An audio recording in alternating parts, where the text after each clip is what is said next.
आप सभी का स्वागत है मेरे YouTube चैनल क्रिएटिव यार पर। और जिस तरीके से मैंने आप सभी से कहा था, जो ये चैनल है ये टोटली बेस्ड है रोडू के इनोवेटिव, टैलेंटेड और क्रिएटिव पर्सनैलिटीज के ऊपर। और मैं कोशिश करूंगा कि रोडू की जितने भी पर्सनैलिटी है, जो टैलेंटेड है, इनोवेटिव है, या उन्होंने कुछ ना कुछ अपनी लाइफ में अभी तक अचीव किया है, उनको मैं आप सभी के साथ रूबरू करवा सकूं।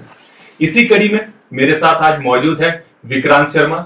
विक्रांत शर्मा, आपका स्वागत है। धन्यवाद। और विक्रांत के बारे में कुछ एक बातें बताना चाहूंगा।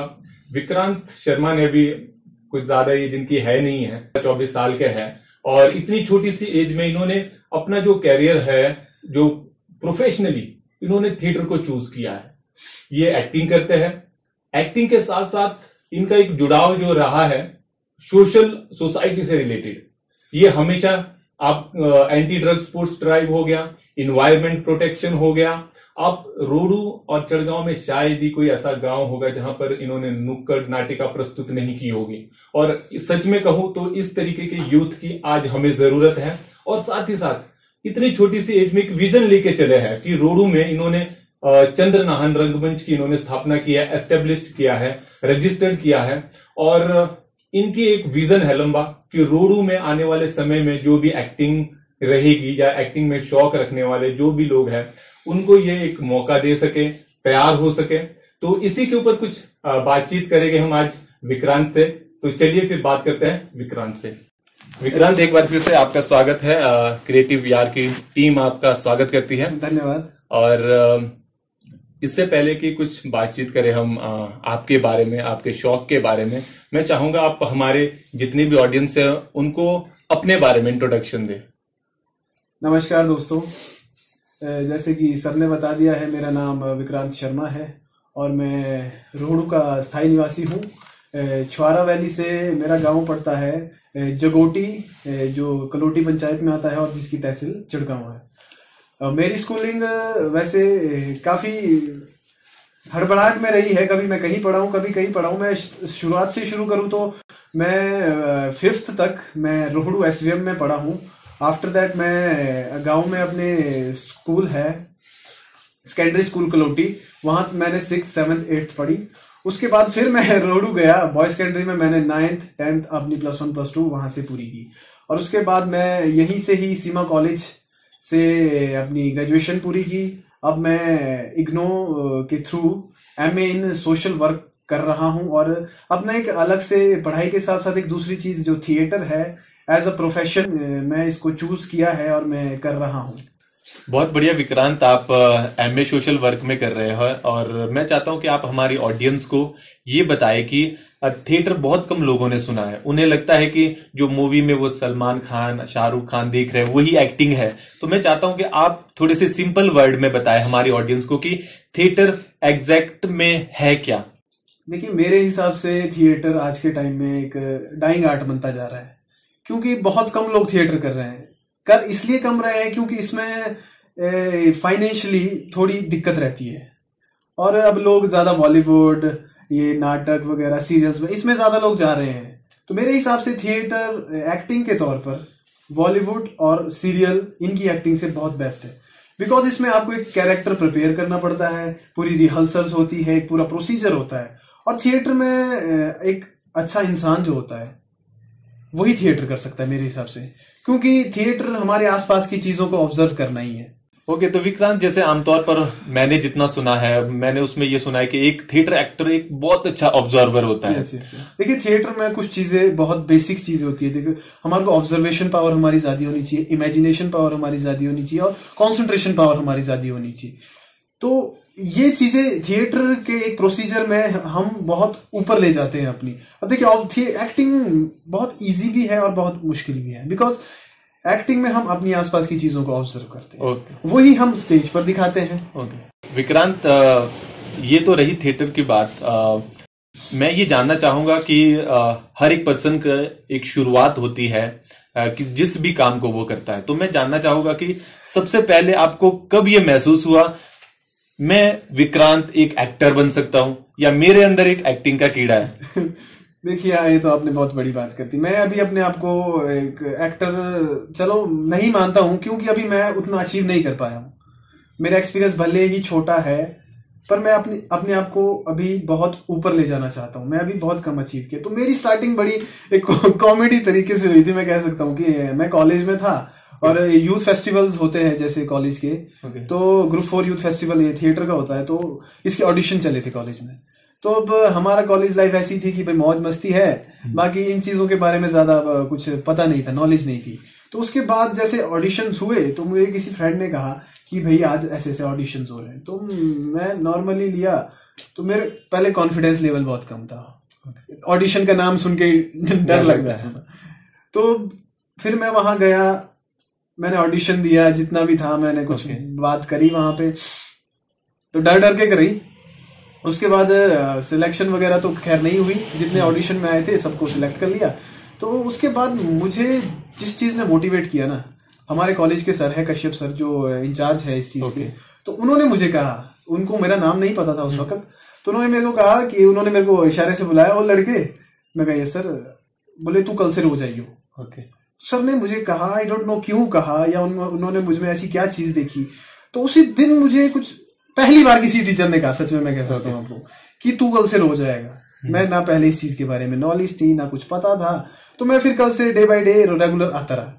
तो जो हमारे डायरेक्टर थे उमा उदय दत्त भारती जी और नरेश ठाकुर, तो उनका पूरा प्रोसीजर था, वर्कशॉप होती है पूरी। तो मैंने काफी ग्रो किया, कॉन्फिडेंस लेवल। जब मैं 2 लोगों के सामने बैठकर बातचीत करने में भी मुझे बहुत झिझक सी महसूस होती थी। तो उस वक्त हम 10, 15, 20 लोगों के बीच परफॉर्म कर रहे हैं, बातचीत कर रहे हैं। तो इस चीज से मुझे थोड़ा मोटिवेशन मिला।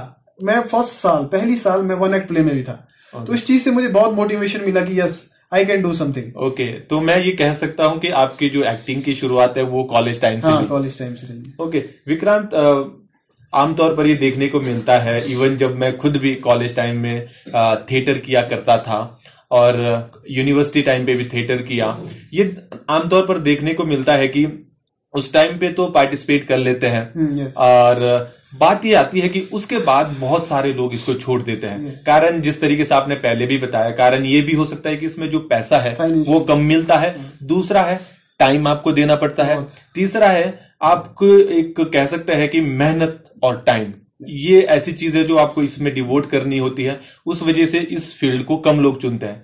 बावजूद इतनी सारी जो प्रॉब्लम्स बोल दो, परेशानी बोल दो, आपने फिर भी थिएटर ही क्यों चूज किया?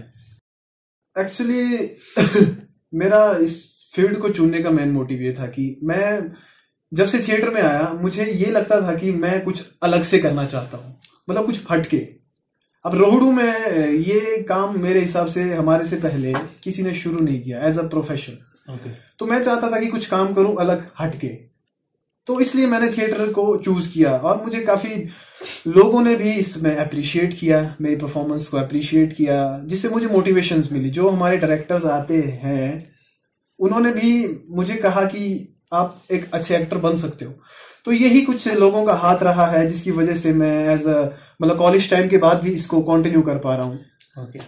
विक्रांत, अभी मैं कहूँ तो 23-24 साल कुछ ज्यादा नहीं है, और आपकी जो ऑब्जर्वेशन है जिसके बेस पे आपने इससे पहले आप स्कूल में जो भी थे रोडू में, मुझे सुनने में आया आप काफी सारे प्राइवेट स्कूल में आप करवा चुके हैं थिएटर, और उसके बाद एक सबसे बड़ी जो अचीवमेंट कहूंगा, जिसको मैं कहूंगा कि सबसे बड़ी अचीवमेंट आपकी अभी तक की है, वो है जो आपने LBS सरस्वती नगर को डायरेक्ट किया था। और सिर्फ डायरेक्ट नहीं किया था आपने इस तरीके से किया कि आपने पोजीशन हासिल की, और वो भी उनके साथ जो लोग पिछले 20-25 सालों से कर रहे, लाइक केदार सर जी ने थिएटर की फील्ड में एक्टिंग के लिए उन्हें बड़े बड़े अवार्डों से नवाजा गया है। साथ ही साथ मुकेश लाक्टा हो गए, जिन्हें भी रिसेंटली बेस्ट एक्टर का अवार्ड से नवाजा गया है। और इस तरीके की जब शख्सियत आपके अगेंस्ट में है, तो आपने किस तरीके से अपने आप को प्रिपेयर किया? सिर्फ यही था कि पार्टिसिपेट करना है या मुझे जीतना ही है? देखिए, अभी तक स्टार्टिंग तो मेरी स्कूल से ही रही है। पहले मैं स्कूल्स में करवाया, मेरी टीम भी मेरे साथ थी, स्कूल्स में करवाया, वहां पे पोजीशंस भी आई, छोटे बच्चों के साथ काम करके बहुत अच्छा लगा, उनसे काफी चीजें सीखी। छोटे बच्चों से? हाँ, उनमें अब सब में कुछ ना कुछ पॉजिटिव चीजें होती है, नेगेटिव भी होती है, पर हमारा काम यह है कि नेगेटिव चीजों को हटा के उनकी पॉजिटिविटी को स्टेज पर दिखाना। एक छोटा सा क्वेश्चन पूछना चाहूंगा आपसे इसमें कि ज्यादा प्रॉब्लम टैकल करने में किस में प्रॉब्लम आती है? देखिए, आप कॉलेज लेवल के करवा रहे हो और वो आपसे सिर्फ 1 या 2 साल छोटे हैं, उनको कंट्रोल ज्यादा करना डिफिकल्ट होता है कि छोटे बच्चों को? देखिए, अब बाय एज तो मैं ये कह सकता हूँ कि जो स्कूल्स के बच्चे हैं उनको थोड़ा टैकल करना बहुत मुश्किल होता है। सबसे मजेदार बात मेरे दिमाग में ये घूम रही है कि जब एक 2-3 साल बड़ा एक डायरेक्टर आपको प्ले करवा रहा है, वो बॉयज या आप गर्ल्स भी कह सकते हो, उनको किस तरीके से आपने कंट्रोल किया? सम टाइम ये भी लगता है कि अच्छा, इतना छोटा सा डायरेक्टर ये क्या सिखाएगा, या उनको किस तरीके से आप टैकल करते थे? देखिए, सबसे पहले तो एक जो गुरु होता है उसका काम यह है कि अपनी शिक्षा बांटे। और शिष्य का एक कर्तव्य ये बनता है कि गुरु भले ही आपसे छोटा है या 1-2 साल बड़ा ही है, पर उसकी रिस्पेक्ट करो, वही सही मायने में एक अच्छा शिष्य बन सकता है। तो सावड़ा कॉलेज में, एलबीएस में मेरा काफी अच्छा एक्सपीरियंस रहा है। वहां के बच्चे काफी टैलेंटेड है, उनमें नया जोश है, उनमें शौक है इस चीज को करने का। अब शौक तो इससे पहले तो नहीं था, जब से हम वहां गए, वर्कशॉप हमने की, ऑडिशंस किए, पहले तो बहुत मुश्किल आई, बच्चे हमारे पास बहुत कम आए। अब टीम में हमारे को तकरीबन 21 चाहिए होते हैं, हमारे पास 10 एटलीस्ट 10 लोग रेगुलरली आ रहे थे, तो हमारे को बहुत मुश्किलों का सामना करा शुरू में। अब थिएटर की जो वर्कशॉप होती है थोड़ी हार्ड होती है। क्या कहा जाए, एक स्पोर्ट्समैन की टाइप की होती है, जिस हिसाब से हमारे को फुटबॉल, वॉलीबॉल में वर्कआउट करने पड़ते हैं ना, इसी प्रकार थिएटर में भी हमारे को और हैवी वर्कआउट करना पड़ता है। तो कुछ लोग ये सोच रहे थे कि यार ये एक्टिंग है, हम तो एक्टिंग करने आए हैं। पर ये बात भी है कि शुरुआत में मैं भी शायद यही चीजें सोचता था, तो वो ये सोच रहे थे कि सर ये क्या है, ये क्या है। मैंने उनको एक ही बात कही कि मैं कहा, बाद में जब हम प्ले करेंगे ना, परफॉर्म करेंगे, तब आपको इन सारी चीजों का पता चलेगा कि ये चीजें किस लिए है। तो काफी मुश्किलें आई, पर उन बच्चों ने काफी साथ दिया, सर ने भी काफी साथ दिया। तो इस वजह से मेरे हिसाब से अगर आपके अंदर स्टूडेंट और टीचर के अंदर एक स्ट्रॉन्ग बॉन्डिंग है, पूरी टीम का कोऑर्डिनेशन अच्छा है, तो मेरे हिसाब से आपको कोई नहीं है। इसी तरीके से फिर आपने एक इतिहास रच दिया है कि एलबीएस सरस्वती नगर पहली बार पार्टिसिपेट किया, और जहां पर पार्टिसिपेशन ही बहुत बड़ी बात थी, वहां पर आपने उनको एक सेकंड पोजीशन, उनको कह सकते हैं कि आपके डायरेक्शन के अंदर वो प्राइज लेके आए।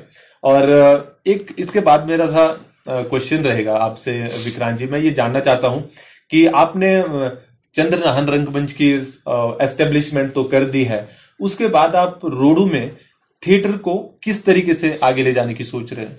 जो हमारा मेन मोटिव है इस ग्रुप को एस्टेब्लिश करने का, वो यही है कि जो रोडू में एक टैलेंट छुपा है हमारा, बहुत सारे लोग रोडू के हैं। जो मुकेश लाक्टा जी की बात की आपने, वो बेसिकली रोडू से है। और बहुत सारे लोगों को ये पता भी नहीं है। बहुत सारे लोगों को ये पता नहीं है। वो शिमला में थिएटर कर रहे हैं, पर अब किसी ने इनिशिएटिव नहीं लिया आज तक, तो हम शुरुआत कर रहे हैं इस चीज की। तो अभी हमने जो ये ग्रुप एस्टेब्लिश किया है, मेन मोटिव यही है कि जो यहाँ पे स्कूल में है, कॉलेजेस में है, या कोई और भी है, अब एक्टिंग के लिए कोई एज मायने नहीं करती है। बिल्कुल। आप बुढ़ापे से लेकर बचपन तक कर सकते हैं एक्टिंग। तो इसका मेन मोटिव यही है कि यहाँ पे जो टैलेंट छुपा है रोहड़ू के अंदर, उसको हम बाहर ले जाएं, एक अच्छे प्लेटफॉर्म दिलाएं, एक अच्छे परफॉर्मेंसेस तैयार करें, जिससे उनका कॉन्फिडेंस भी बिल्डअप होगा, और आने वाली जो जनरेशन है वो भी इसको कंटिन्यू करते रहेगी। अदरवाइज ये होगा, हमने इनिशिएटिव तो ले लिया, अगर हम प्रॉपर तरीके से उसको कर नहीं पाएंगे तो फिर हम भी हार जाएंगे, और आने वाली जनरेशन भी यही कहेगी यार क्या उन्होंने शुरू किया था तो हमारे से क्या होगा। तो अभी हमारे लिए एक काफी मतलब कह सकते हैं हाँ चैलेंजिंग मोमेंट है। तो अभी हम कोशिश कर रहे हैं। अभी हम रिसेंटली हमारा एक थॉट रहा है कि हम रोहड़ू के अंदर एक एकेडमी टाइप कह सकते हैं आप, वो खोले, जिसमें अभी लोगों को पता नहीं है इस चीज के बारे में। वो यही सोचते हैं नाटक कर रहे हैं, भाई ड्रामा कर रहे हैं। तो हम उनको ये बताना चाहते हैं कि भाई इसके पीछे बहुत सारी चीजें हैं जिससे आप बहुत कुछ सीख सकते हैं। एक्टिंग आपकी लाइफ में ना हर मोड में काम आती है मेरे हिसाब से। जो इसका प्रोसीजर होता है। दूसरा जो मेरा क्वेश्चन है ये कहीं ना कहीं इसी से रिलेटेड है जो आप बताना चाह रहे हो, और मुझे लगा शायद इसलिए मैं पूछ लेता हूँ आपसे कि जब कोई भी पर्सन, वो अडल्ट हो, चाइल्ड हो, या कह सकते हैं मेल हो फीमेल हो, जब वो थिएटर को ज्वाइन करता है, मैं जानना चाहता हूँ कि एक theatre as a personality wise व्यक्तिगत रूप से क्या एक पर्सन को देता है? थिएटर एक व्यक्तिगत रूप से अगर किसी चीज को कुछ देता है ना, तो मेरे हिसाब से वो है कॉन्फिडेंस। अब आप किसी इंटरव्यू में बैठते हो, ओके, आप बहुत बड़े स्कॉलर हो, बहुत पढ़ाई में बहुत स्कॉलर हो, बट आपको डर फेस करना ही नहीं आ पा रहा है, तो आप वहां कुछ बोल ही नहीं पाओगे। तो मेन चीज है कि कॉन्फिडेंस बिल्डअप होता है, पर्सनैलिटी डेवलपमेंट होती है, आप अपने बारे में चीजें सोचते हो, अपने आप को ऑब्जर्व करते हो। ओके, हम अपने आप को बहुत लाइटली लेते हैं, हम अपने आप को कभी ऑब्जर्व ही नहीं करते कि हमारे दिमाग में क्या थॉट्स कब चलते हैं।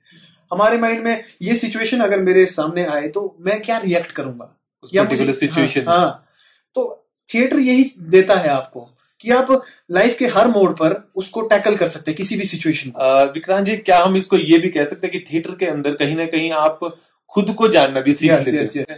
थिएटर मेरे हिसाब से ऑब्जर्वेशन ज्यादा कर सकते हैं कि मेरे अंदर ये कमी है, कि मेरे अंदर ये चीज अच्छी है, मेरे अंदर ये कमी है, तो मैं इसको कैसे बिल्ड करूं, कैसे इस कमी को खत्म करूं। मैं एक बात और ऐड करूंगा, अब हम जैसे थिएटर में आते हैं ना, तो हम थिएटर में पढ़ाई बहुत ज्यादा जरूरी है। हम ये सोचते हैं ना कि इस फील्ड में पढ़ाई वगैरह हम छोड़ देंगे तो कोई फर्क नहीं पड़ेगा, बट थिएटर में पढ़ाई बहुत जरूरी है। पढ़ाई से आपकी इमेजिनेशन डेवलप होती है, इससे आपकी वोकेबुलरी डेवलप होती है, जो स्टेज पर दिखती है। आप कभी फंसेंगे नहीं बोलते हुए, आपके पास शब्दों का भंडार होगा। तो पढ़ाई बहुत जरूरी है, पढ़ाई जारी रखिए, और मैं यही कहूंगा कि पढ़ाई के साथ साथ भी ये चीजें की जा सकती है। ओके, तो विक्रांत जी, मैं ये कहना चाहूंगा, आज के टाइम पे मार्केट में अगर आप बड़े बड़े शहरों में जाओ, पर्सनैलिटी डेवलपमेंट के नाम पे बहुत सारे इंस्टीट्यूट खुले रहते हैं। तो मैं कहूंगा अगर कोई थिएटर को ज्वाइन करता है तो शायद 80-90% उसका वहां पर कवर हो जाएगा। 100% मेरे हिसाब से तो उसको जरूरत ही नहीं है। थिएटर आप ज्वाइन करो और आपके कम्युनिकेशन स्किल होगी, आपकी पर्सनैलिटी होगी, कॉन्फिडेंस लेवल बढ़ जाएगा आपका, बहुत सारी चीजें। विक्रांत जी, काफी अच्छा लगा आपसे बातचीत करके, और एट लास्ट यही कहना चाहूंगा, अगर आप कोई रोडू के जो यूथ है, आपको पता है आज के प्रेजेंट टाइम में हम यहाँ पर रह रहे हैं और हमें एक्चुअल में पता है कि किस तरीके की प्रॉब्लम्स आज के टाइम में आ रही है, इससे कोई ये नहीं है कि अछूता रहा है। मैं चाहूंगा कि आप कोई अपनी तरफ से रोडू के जो यूथ है उनको कोई मैसेज देना चाहो। मैं उतना बड़ा इंसान तो अभी फिलहाल नहीं हूँ, उतना बड़ा एक्सपीरियंस भी नहीं है मेरे पास, बट हाँ, जितना मैंने सीखा है और जितना मैंने ऑब्जर्व किया है बाहर से, उसके बारे में मैं आपको बताना चाहूंगा। एक्चुअली रोहड़ू के अंदर जो प्रेजेंट टाइम में बहुत एक रोहड़ू की जान को खाई जा रही है, वो चीज है नशा। शायद आप सभी को भी पता होगा, बट कोई कदम नहीं उठा पा रहा है, उठा रहे हैं तो वो प्रॉपर तरीके से नहीं उठ पा रहे हैं। तो मेरे हिसाब से पेरेंट्स को भी मैं ये राय दूंगा कि अगर आपका अपने बच्चा आपको किसी ऐसी गलत चीजें में पकड़ा जाता है तो आप उसको माफ कर देते हैं। सबसे बड़ी गलती यही रहती है पेरेंट्स की कि यार अब मेरा बच्चा है, क्या करूं। अगर आप ही कदम नहीं उठाएंगे तो सोसाइटी क्या करेगी। तो मेन चीज ये है कि घर से शुरुआत करो। एक के नारे लगाने से या किसी ऑर्गेनाइजेशन के नारे लगाने से कुछ नहीं होगा जब तक घर से अपने आप से शुरुआत नहीं करोगे। अगर मैं नशा करता हूं तो मैं छोड़ भी तो सकता हूं, अगर मैंने शुरू किया है तो मैं छोड़ भी सकता हूं। और साफ सफाई का भी ध्यान रखें आप। और दूसरी चीज है कि पेरेंट्स को एक मैसेज है कि आपका बच्चा कुछ भी करना चाहे पढ़ाई के अलावा, आप उसे मत रोकिए। बिकॉज आपको पता है उसका पैशन फोटोग्राफी में है, उसका पैशन स्पोर्ट्स में है, उसका पैशन थिएटर में है, वो एक अच्छा स्पीकर बनना चाहता है, तो उसे जाने दे उस फील्ड में। बिकॉज इसलिए क्योंकि उसका पैशन है तो वो पूरे शिद्दत से करेगा ना उस चीज को। आप जबरदस्ती उसको अगर किसी चीज थोपेंगे ना, उस पर कोई भी चीज जबरदस्ती, तो वो नहीं कर पाएगा। बहुत सारे पेरेंट्स, मतलब 99% पेरेंट्स ये करते हैं। 1% जो बच जाता है ना, वो बहुत आगे तक पहुंचते हैं उनके बच्चे। हम कहते तो हैं, मोदी जी की एक कॉन्फ्रेंस हुई थी, उसमें उन्होंने बहुत अच्छा मैसेज दिया था पेरेंट्स के लिए कि आपके बच्चे जो करना चाहते हैं उन्हें करने दे, सपोर्ट करें।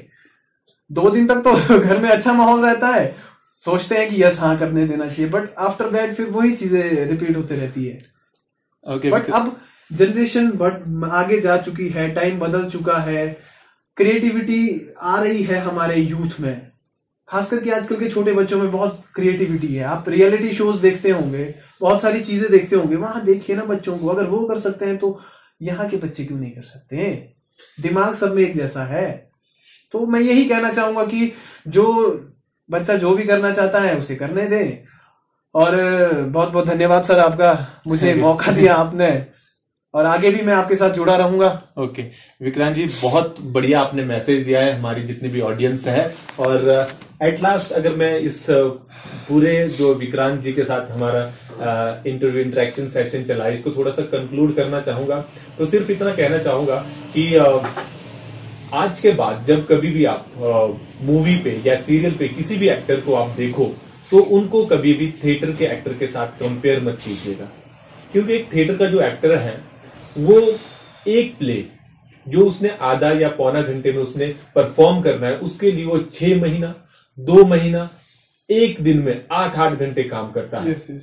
और उस पर्टिकुलर आधे घंटे के प्ले के लिए उस टाइम पे उसने अगर गलत वर्डिंग की, इमोशंस को सही तरीके से पकड़ नहीं पाया, डायलॉग जो डिलीवरी है वो कहीं गलत हुई, तो कह सकते हो वो अच्छा एक्टर नहीं है, या उसको जो नेक्स्ट उसने काम करना है वो काम उसे नहीं मिलेगा।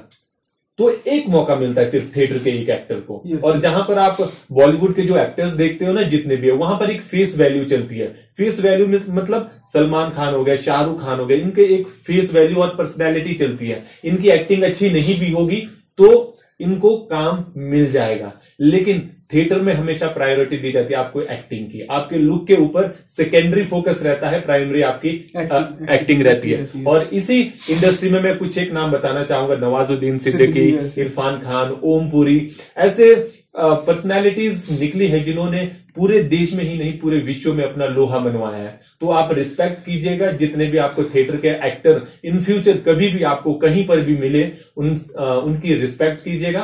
और विक्रांत जैसी पर्सनैलिटी जब कभी भी आपके सामने आए तो इन्हें अप्रिशिएट जरूर कीजिएगा। आपका तो शायद 1 या 2 मिनट लगेगा या कुछ शब्द आप कहोगे, शायद वो विक्रांत जैसे एक्टर के लिए, कलाकार के लिए कहीं ना कहीं वो मोटिवेशनल रहेगा लाइफ में। तो थैंक यू विक्रांत एक बार फिर। आई होप आपको ये हमारी जो इंटरेक्शन था, इंटरव्यू था, आपको बहुत पसंद आया होगा। और आप लाइक, शेयर और सब्सक्राइब करना ना भूलिएगा, और कमेंट करके जरूर लिखिएगा आपको ये हमारा जो इंटरेक्शन था वो कितना अच्छा लगा, और फ्यूचर में आप कौन सी पर्सनैलिटी को हमारे साथ इंटरव्यू करते हुए देखना चाहते हो, और रोडू की ऐसी कौन सी शख्सियत है जिनका इंटरव्यू लेना बनता है, और वो एक यूथ आइकन या मोटिवेशनल या जिनकी सक्सेस स्टोरी को आप सुनना चाहते हो। थैंक यू, और आप सब्सक्राइब करना ना भूलिएगा।